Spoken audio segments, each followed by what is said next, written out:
We're exploring the plant life of Pandora, the Valley of Mora, and there's one plant in particular that's kind of a big deal.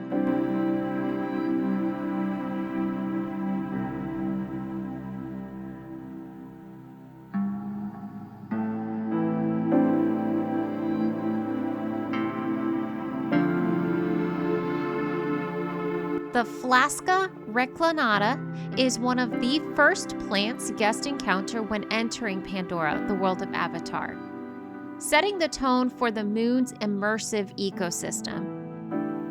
In Avatar lore, this unique plant helps detoxify Pandora's atmosphere by absorbing harmful gases and releasing that purified mist. A story detail that Imagineers brought to life through these interactive effects.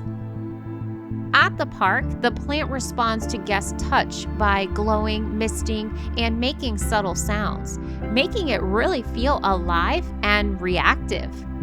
Its unusual shape and behavior reinforce the idea that Pandora is a living, breathing world where even the plants play an essential role within the environment.